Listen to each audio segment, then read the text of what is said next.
All right, so this is one, like I said, I use the majority of the time as elimination by addition, unless there's something easy set up for substitution.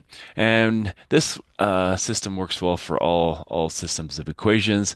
Uh, Basically, these processes that we've looked at before, the graphing and the substitution, don't work on large systems, but this elimination by addition does. We can do 3 by 3, 4 by 4, 5 by 5, 6 by 6, however large we want to get crazy with, we can do that. But we can't do that with those other two. And so this is therefore a very important method of solution. And so it generalizes to larger system and the basis for computer-based solution methods. So we really, when we're doing a lot of stuff on computers, it's using the elimination method here.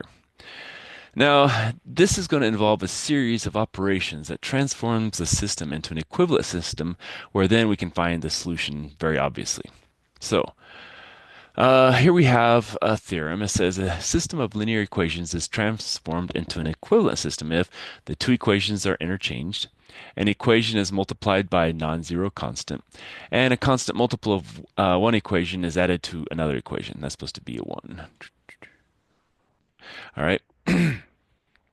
So we can do any of those things and it doesn't change the system of equations. So what they want us to do is solve the system using elimination by addition. And most of the time I just call it elimination. I don't always add the addition here. So what we want to do then is we want to think about what can we do to these two equations and eliminate either x's or y's. Well, we could eliminate x's if we multiply the top equation by, say, a -2, the bottom equation by a 3.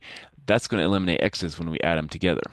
Now, if we want to eliminate the y's, we could multiply the top equation by a 5 and the bottom equation by a 2, and then that would eliminate y's, and we solve for x and we go from there. So we're going to basically eliminate one of the variables. So what we're going to do, since these have opposite signs already, we're going to do the 5 and 2.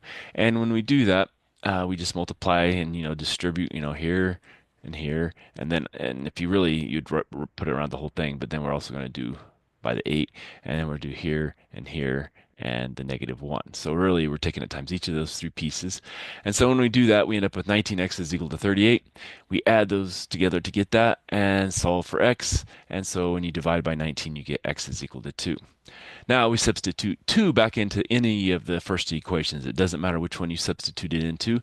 So we'll substitute into this one. We solve for y and we keep just adding things and we get y is -1. So our solution is 2, -1. Now, I'm not going to check it on this time, but the key is you really should always go back in and check it into both equations to make sure it works. But this time, for time's sake, I'm not going to do the check.